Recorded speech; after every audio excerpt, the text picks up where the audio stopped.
Hi students, welcome to another video from Avin's Biology. So in today's class we are going to discuss about sickle cell anemia. So it is also one of the Mendelian disorder. So last classes ಎಲ್ಲ ನಾವು ಏನು ಮಾಡಿದ್ವಿ, haemophilia ಮತ್ತು colour blindness ಬಗ್ಗೆ discuss ಮಾಡಿದ್ವಿ. So ಈ ಒಂದು ಕ್ಲಾಸಲ್ಲಿ we are going to discuss about sickle cell anaemia.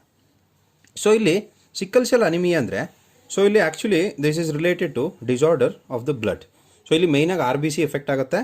So R B C ನಾರ್ಮಲಾಗಿ ಯಾವ ಶೇಪ್ ಇರುತ್ತೆ, ಬೈಕಾನ್ಕೇವ್ ಡಿಸ್ಕ್ ಶೇಪ್ ಇರುತ್ತೆ.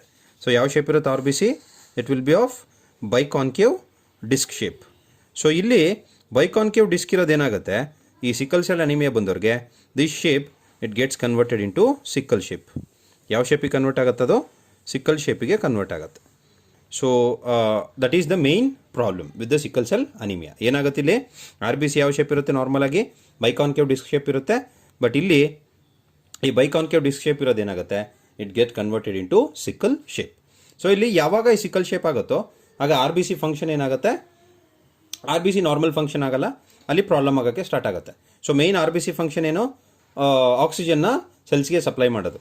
ಯಾವಾಗ ಈ ಶೇಪ್ ಚೇಂಜ್ ಆಗುತ್ತಲ್ಲ ಆಗ ಏನಾಗುತ್ತೆ, oxygen carrying capacity R B C ಏನಾಗುತ್ತೆ, ಕಡಿಮೆ ಆಗುತ್ತೆ. That results in anaemia. So ಮೇಯ್ನಾಗಿ ಏನಾಗುತ್ತೆ ಇಲ್ಲಿ ಸಿಕ್ಕಲ್ ಸೆಲ್ ಅನಿಮಿಯಾದಲ್ಲಿ R B C shape biconcave disc ಇರೋದು ಸಿಕ್ಕಲ್ ಶೇಪ್ ಆಗುತ್ತೆ, which results in decreased oxygen carrying capacity to the cells. R B C function ಏನೋ ಆಕ್ಸಿಜನ್ ಕ್ಯಾರಿ ಮಾಡೋದು, oxygen carry. So oxygen carrying capacity ಏನಾಗುತ್ತೆ, decrease ಆಗುತ್ತೆ. Oxygen carrying capacity decreases ಯಾವಾಗ sickle cell anaemia ಬಂದರೆ. So that is the first thing. And second important thing is this is autosomal recessive disorder. Autosomal recessive disorder ಇದು ನೀವು ಚೆನ್ನಾಗಿ ಜ್ಞಾಪಕ ಇಟ್ಕೋಬೇಕು. So colour blindness ಮತ್ತು haemophilia it was sex linked. But ಇಲ್ಲಿ ಈ ಒಂದು ಯಾವುದು ಸಿಕ್ಕಲ್ ಸೆಲ್ ಅನಿಮಿಯಾ ಏನಿದು ಆಟೋಸೋಮಲ್ ರಿಸೆಸಿವ್ ಡಿಸಾರ್ಡರ್.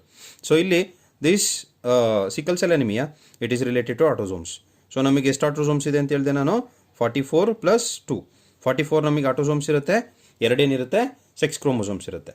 ಈ 44 ಆಟೋಸೋಮಲ್ಲಿ ಯಾವುದೋ ಒಂದು ಆಟೋಸೋಮಲ್ಲಿ ಏನಾಗುತ್ತೆ ನಮಗೆ ಈ ಒಂದು ಪ್ರಾಬ್ಲಮ್ ಇರುತ್ತೆ. And it is recessive. ಇದು ರಿಸೆಸಿವ್ ಅಂದರೆ ಏನೋ, ಎರಡು ಹೋಮೋಲಾಗಸ್ ಕ್ರೋಮೋಸೋಮ್ಸಲ್ಲೂ ಏನಾಗಿರಬೇಕು, ಪ್ರಾಬ್ಲಮ್ ಇರಬೇಕು, ಆಗ ಮಾತ್ರ ಇದು ಎಕ್ಸ್ಪ್ರೆಸ್ ಆಗುತ್ತೆ. ಸೊ ಒಂದೇ ಸಿಂಗಲ್ ಜೀನಲ್ಲಿ ಏನಾದರೂ ಪ್ರಾಬ್ಲಮ್ ಇದ್ದಾಗ ಇದೇನಾಗಲ್ಲ, ಎಕ್ಸ್ಪ್ರೆಸ್ ಆಗಲ್ಲ. So that is called as recessive. Will see ನಾವು ಇದನ್ನು ಚೆಕ್ಕರ್ ಬೋರ್ಡ್ ಹಾಕಿದಾಗ ನಿಮಗೆ ಗೊತ್ತಾಗುತ್ತೆ ಯಾವ ಥರ ಏನು ಅಂತ. So that is autosomal recessive disorder. So ಇಲ್ಲಿ ನಾವು ಇಷ್ಟು ದಿನ ಸೆಕ್ಸ್ ಲಿಂಕ್ಡ್ ಅಂತ ಬಂದಾಗ we use to denote it by sex chromosomes, XX ಅಥವಾ XY ಇಂದ ಡಿನೋಟ್ ಮಾಡ್ತಿದ್ವಿ. ಬಟ್ ಇಲ್ಲಿ ಆಟೋಸೋಮ್ ಅಂತ ಬಂದಾಗ ಇಲ್ಲಿ ಈ ಆರ್ ಬಿ ಸಿ ಒಳಗಡೆ ಹಿಮೋಗ್ಲೋಬಿನ್ ಇರುತ್ತೆ. ಏನಿರುತ್ತೆ, ಹಿಮೋಗ್ಲೋಬಿನ್. ಸೊ ಮೇಯ್ನಾಗಿ ಹಿಮೋಗ್ಲೋಬಿನ್ ಏನು ಮಾಡೋದು, ಆಕ್ಸಿಜನ್ನ ಕ್ಯಾರಿ ಮಾಡುತ್ತೆ. ಸೊ ಇಲ್ಲಿ ನಾವು ಈ ಒಂದು ಜೀನ್ನ ಡಿಫೆಕ್ಟಿವ್ ಜೀನ್ ತೋರಿಸ್ಬೇಕಂದ್ರೆ we use H B A. So ಇದು ನಾರ್ಮಲ್ ಜೀನ್. ಇದು HB ಏನಿದು normal gene, normal haemoglobin gene ಇದು. ಸೊ ಅದೇ HBS ಅಂತ ಬಂದಾಗ so this is the affected gene, that is sickle cell gene. So sickle cell gene ಇದು normal gene. HB ಅಂತ ಬಂದರೆ ನಾರ್ಮಲ್ ಜೀನು, ಸಿಕ್ಕಲ್ ಸೆಲ್ ಜೀನ್ಗೆ ಏನು ಬರುತ್ತೆ, HBS sickle cell gene. So HBS ಅಂತ ನಮಗೆ ಯಾವಾಗ ಡಿಸೀಸ್ಡ್ ಅಂತ ಕರಿತೀವಿ ಅಂದರೆ ಎರಡು ಕ್ರೋಮೋಸೋಮ್ಸ್ ಮೇಲೂ ಏನಾಗಿರಬೇಕು, HBS ಮತ್ತು HBS ಅಂತ ಬರಬೇಕು. ಈಗ ಇದೇನಾಗುತ್ತೆ, ಡಿಸೀಸ್ಡ್ ಆಗುತ್ತೆ. ಸೊ ಬರೀ ಒಂದು ಜೀನು HBA ಇರುತ್ತೆ, ಇನ್ನೊಂದು ಜೀನು HBS ಇರುತ್ತೆ. ಸೊ ಇದನ್ನು ನಾವೇನಂತ ಕರಿತೀವಿ ಅಂದರೆ ಕ್ಯಾರಿಯರ್ ಅಂತ ಕರಿತೀವಿ, CRRIER ಕ್ಯಾರಿಯರ್. ಸೊ ಇಲ್ಲಿ ನೋಡಿ, that's why it is called as recessive. Recessive ಅಂದರೆ ಎರಡು ಜೀನಲ್ಲೂ ಇದ್ದಾಗ ಮಾತ್ರ ಅದೇನಾಗುತ್ತೆ, ಎಕ್ಸ್ಪ್ರೆಸ್ ಆಗುತ್ತೆ. ಒಂದೇ ಜೀನಲ್ಲೂ ಇದ್ದಾಗ ಏನಾಗಲ್ಲ, ಅದು ಎಕ್ಸ್ಪ್ರೆಸ್ ಆಗಲ್ಲ. So that's why it is called as carrier, recessive ಅಂತ ಕರಿತೀವಿ. ಸೊ ಇಲ್ಲಿ ಏನು ಡಿಸಾರ್ಡರ್ ಇದು, ಆಟೋಸೋಮಲ್ ರಿಸೆಸಿವ್ ಡಿಸಾರ್ಡರ್. ಸೊ ಇಷ್ಟು ನಿಮ್ಮ ಬೇಸಿಕ್ ಥಿಂಗ್ಸು. ಇಲ್ಲಿ ಈಗ ಏನಕ್ಕೆ ಮೇಯ್ನಾಗಿ ಏನರಿಂದ ಪ್ರಾಬ್ಲಮ್ ಆಗುತ್ತೆ ಅಂತ ವಿಲ್ಸಿ. ಯಾಕೆ ಇದು ಆರ್ ಬಿ ಸಿ ಏನೋ ಬೈಕಾನ್ಕೇವ್ ಡಿಸ್ಕ್ ಇರೋದು ಸಿಕ್ಕಲ್ ಶೇಪ್ ಆಗುತ್ತೆ ಅಂತ ವಿಲ್ಸಿ. ಸೊ ಇಲ್ಲಿ ಏನಿರುತ್ತೆ ಅಂದರೆ ಹಿಮೋಗ್ಲೋಬಿನಲ್ಲಿ ಬೀಟಾ ಚೈನ್ ಅಂತ ಒಂದು ಚೈನ್ ಇರುತ್ತೆ. ಸೊ ನಾರ್ಮಲಾಗಿ ಹಿಮೋಗ್ಲೋಬಿನ್ ಸ್ಟ್ರಕ್ಚರ್ ಈ ಥರ ಇರುತ್ತೆ. ಇದರಲ್ಲಿ ಆಲ್ಫಾ ಚೈನ್ ಬರುತ್ತೆ ಮತ್ತು ಬೀಟಾ ಚೈನ್ ಬರುತ್ತೆ. So this is beta chain. So ಇಲ್ಲಿ ಏನಾಗುತ್ತೆ ಅಂದರೆ ಈ ಒಂದು ಸಿಕ್ಕಲ್ ಸೆಲ್ ಅನಿಮಿಯಾ ಇರೋರಿಗೆ ಈ ಬೀಟಾ ಚೈನ್ ಏನು ಬೀಟಾ ಗ್ಲಾಬಿನ್ ಚೈನ್ ಇದೆ, ಗ್ಲಾಬಿನ್ ಚೈನ್ ಅಂದರೆ nothing but proteins. Beta globin chain ಅಂದರೆ ಏನದು, ಪ್ರೋಟೀನ್ಸ್. ಈ ಪ್ರೋಟೀನ್ ಚೈನಲ್ಲಿ ಏನಾಗುತ್ತೆ, ಪ್ರಾಬ್ಲಮ್ ಆಗುತ್ತೆ. ಯಾವ ಪ್ರೋಟೀನ್ ಚೈನ್ ಅದು, ಬೀಟಾ ಗ್ಲಾಬಿನ್ ಚೈನ್. ಈ ಬೀಟಾ ಗ್ಲಾಬಿನ್ ಚೈನಲ್ಲಿ ನಾರ್ಮಲ್ ಆಗಿ ಯಾವಾಗಲೂ ಗ್ಲಾಬಿನ್ ಚೈನ್, ಈಗ ಇಲ್ಲಿ ನೋಡಿ ತೋರಿಸ್ತೀನಿ ನಿಮಗೆ. For example this is the beta globin chain. ಈಗ ಇಲ್ಲಿ ಪ್ರೋಟೀನ್ಸ್ ಇರುತ್ತೆ 1 2 3 4 5 6 7. ಸೊ ಇದು consider this as the beta globin chain. ಇದೇನು ಚೈನ್ ಇದು? Beta globin chain. ಸೊ ಇಲ್ಲಿ ನಾರ್ಮಲ್ ಇರೋ ಬೀಟಾ ಗ್ಲೋಬಿನ್ ಚೈನ್ ಅಂದರೆ ಹಿಮೋಗ್ಲೋಬಿನ್ ಕರೆಕ್ಟಾಗಿದ್ದರೆ ಆ ಒಂದು ಬೀಟಾ ಗ್ಲೋಬಿನ್ ಚೈನಲ್ಲಿ 6th ಪೊಸಿಷನಲ್ಲಿ ಏನಿರುತ್ತೆ, ಈ ಒಂದು 6th ಪೊಸಿಷನ್, ಇದು 1 2 3 4 5 6 7. ಸೊ 7 ಪ್ರೋಟೀನ್ಸ್ ಇದೆ ಅಂದ್ಕೊಳ್ಳಿ ಇಲ್ಲಿ. ಸೊ ಇಲ್ಲಿ 6th ಪೊಸಿಷನಲ್ಲಿ ಯಾವಾಗಲೂ ಏನಿರುತ್ತೆ, 6th position of the beta globin ಚೈನಲ್ಲಿ ಏನಿರುತ್ತೆ, ಗ್ಲೂಟಮಿಕ್ ಆ್ಯಸಿಡ್ ಇರುತ್ತೆ. ಏನಿರುತ್ತೆ ಇಲ್ಲಿ? Glutamic acid. ಸೊ ಇಲ್ಲಿ normal, this is normal haemoglobin. So ಇಲ್ಲಿ ಯಾವಾಗ ಸಿಕಲ್ ಸೆಲ್ ಅನಿಮಿಯಾ ಇರುತ್ತಲ್ಲ ಅವ್ರಿಗೆ ಏನಾಗಿರುತ್ತೆ, ಈ 6th ಪೊಸಿಷನಲ್ಲಿ ಇನ್ಸ್ಟೆಡ್ ಆಫ್ ಗ್ಲೂಟಮಿಕ್ ಆ್ಯಸಿಡ್ ಇಲ್ಲಿ ಏನಾಗುತ್ತೆ, it is substituted by valine. So these are amino acids. ಈ ಗ್ಲೂಟಮಿಕ್ ಆ್ಯಸಿಡು ಮತ್ತು ವ್ಯಾಲೈನ್ ಅನ್ನೋದೇನಿದು amino acids. So normal beta globin ಚೈನಲ್ಲಿ ಹಿಮೋಗ್ಲೋಬಿನಲ್ಲಿ, ನಾರ್ಮಲ್ ಹಿಮೋಗ್ಲೋಬಿನಲ್ಲಿ ಬೀಟಾ ಗ್ಲೋಬಿನ್ ಚೈನಲ್ಲಿ 6th ಪೊಸಿಷನಲ್ಲಿ ಏನಿರಬೇಕು, ಗ್ಲೂಟಮಿಕ್ ಆ್ಯಸಿಡ್ ಇರಬೇಕು. ಬಟ್ ಅಲ್ಲಿ ಏನು ಸಬ್ಸ್ಟಿಟ್ಯೂಟ್ ಆಗುತ್ತೆ, ವ್ಯಾಲೈನ್ ಸಬ್ಸ್ಟಿಟ್ಯೂಟ್ ಆಗುತ್ತೆ. ಆಗ RBC ಶೇಪ್ ಏನಾಗುತ್ತೆ, it gets converted into sickle shape. So that is the main reason. So ನೀವು ರೀಸನ್ ಸಿಕಲ್ ಸೆಲ್ ಅನಿಮಿ ಅಂತ ಕೇಳಿದಾಗ ಏನು ಹೇಳಬೇಕು, beta globin chain in 6th position instead of glutamic acid valine is substituted. So that results in change in the shape of the RBC ಅಂತ ನೀವು ಹೇಳಬೇಕು. So that is the main reason. So ಇಲ್ಲಿ ಇದನ್ನು ಅರ್ಥ ಮಾಡ್ಕೋಬೇಕಂದ್ರೆ ನೀವು ಒಂದು ಸ್ವಲ್ಪ ಏನು ಜೆನೆಟಿಕ್ಸ್ ಅರ್ಥ ಮಾಡ್ಕೋಬೇಕು, ಇದರಿಂದ ಇರೋ ಜೆನೆಟಿಕ್ಸು. ಸೊ ಇಲ್ಲಿ ನೋಡಿ ತೋರಿಸ್ತೀನಿ ನಿಮಗೆ. ಯಾವಾಗಲೂ ಅಷ್ಟೇ ನಮ್ಮ ಬಾಡಿಲಿ ಪ್ರೋಟೀನ್ಸ್ ಪ್ರೊಡ್ಯೂಸ್ ಆಗಬೇಕು. Proteins they are nothing but chain of amino acids. So ಇಲ್ಲಿ ಪ್ರೋಟೀನ್ಸ್ ಪ್ರೊಡ್ಯೂಸ್ ಆಗಬೇಕಂದ್ರೆ ಫಸ್ಟು ನಮ್ಮ ಬಾಡಿಲಿ ಏನಿರುತ್ತೆ, DNA ಇರುತ್ತೆ. This DNA gets converted into mRNA and these mRNA it gets converted into proteins. So ಇಲ್ಲಿ DNA mRNA convert ಆಗೋ ಪ್ರಾಸೆಸ್ನ ನಾವೇನಂತ ಕರಿತೀವಿ, transcription ಅಂತ ಕರಿತೀವಿ. Transcription and mRNA getting converted into proteins is called as translation ಅಂತ ಕರಿತೀವಿ. ಏನಂತ ಕರಿತೀವಿ ಅದನ್ನ? Translation. So this is called as central dogma ಅಂತ ಕರೀತಾರೆ. Central dogma. ಸೊ ನೆಕ್ಸ್ಟ್ ಚಾಪ್ಟ್ರಲ್ಲಿ ಇದ್ರ ಬಗ್ಗೆ ಡೀಟೇಲ್ ಆಗಿ ತಿಳ್ಕೊತೀರಾ. ಸೊ DNA ಇರುತ್ತೆ, DNA double standard DNA gets converted into single standard mRNA. So this process we call it as transcription. And mRNA ಏನಾಗುತ್ತೆ, proteins ಆಗುತ್ತೆ. Proteins convert ಆಗೋ ಪ್ರಾಸೆಸ್ನ ನಾವು ಏನಂತ ಕರಿತೀವಿ, ಟ್ರಾನ್ಸ್ಲೇಷನ್. ಇಲ್ಲಿ proteins they are nothing but chain of amino acids. Chain of amino acids. So ಇಲ್ಲಿ ಏನು ತೋರಿಸಿದೆ ನಮಗೆ ಈ chain, this is nothing but A protein. So complete ಒಂದು ಚೈನ್ ಇದ್ದರೆ ಅದನ್ನು ನಾವೇನಂತ ಕರಿತೀವಿ, ಪ್ರೋಟೀನ್ಸ್ ಅಂತ ಕರಿತೀವಿ.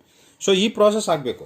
ಸೊ ಇಲ್ಲಿ ಪ್ರಾಸೆಸ್ ಆಗೋವಾಗ ಏನಾಗುತ್ತೆ, ಮ್ಯೂಟೇಷನ್ ಆಗುತ್ತೆ. ಯಾವುದರಲ್ಲಿ? ಸಿಕಲ್ ಸೆಲ್ ಅನಿಮಿಯಾದಲ್ಲಿ. ಈ ಪ್ರಾಸೆಸ್ ಆಗೋವಾಗ ಏನಾಗುತ್ತೆ, ಮ್ಯೂಟೇಷನ್ ಆಗುತ್ತೆ. ಸೊ ಇಲ್ಲಿ ಯಾವ ಥರ ಮ್ಯೂಟೇಷನ್ ಆಗುತ್ತೆ ಅಂದರೆ, ಈಗ ನಾರ್ಮಲ್ ಹಿಮೋಗ್ಲೋಬಿನ್ ತೊಗೊಳ್ಳೋಣ ನಾವು. First will take normal haemoglobin. Normal, that is HbA, normal haemoglobin gene ಇದು. ಸೊ ಇಲ್ಲಿ ನಿಮಗೆ DNAಲಿ 3 ಅಮೈನೋ ಆ್ಯಸಿಡ್ಸ್, 3 ಇದು ಕೋಡಾನ್ಸ್ ಇರುತ್ತೆ, GAG ಮತ್ತು CTC.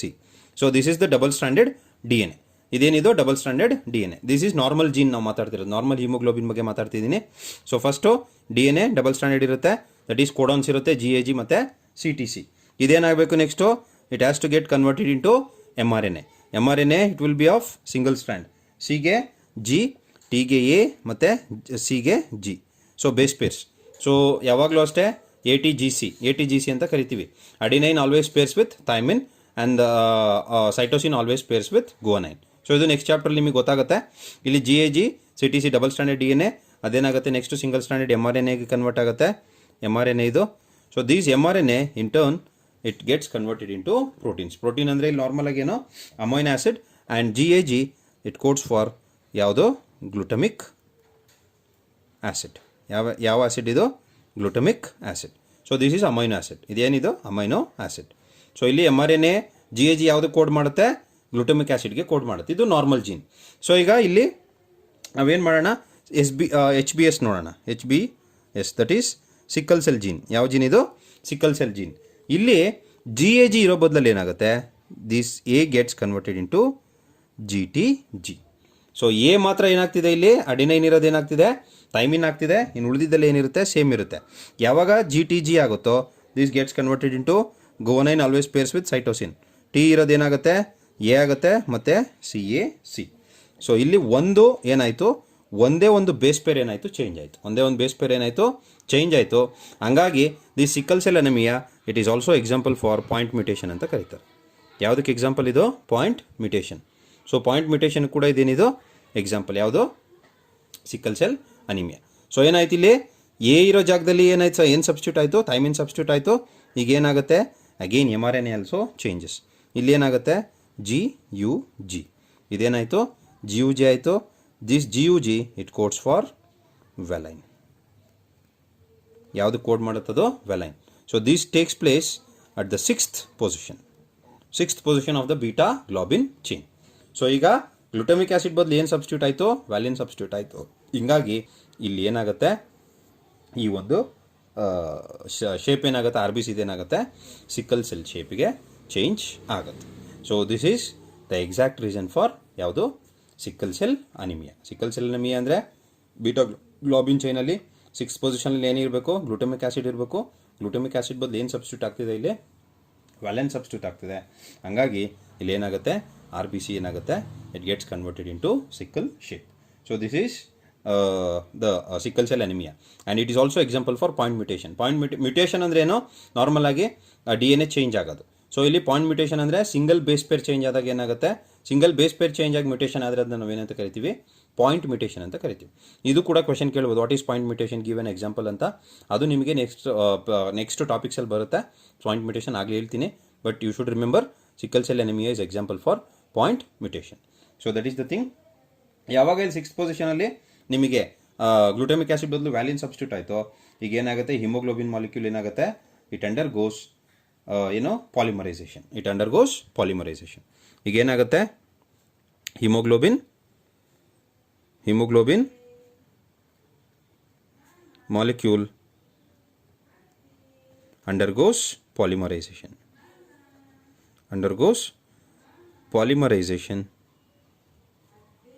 ಇದನ್ನು ಜ್ಞಾಪಕ ಇಟ್ಕೊಳ್ಳಿ ಚೆನ್ನಾಗಿ. Polymerisation under low oxygen tension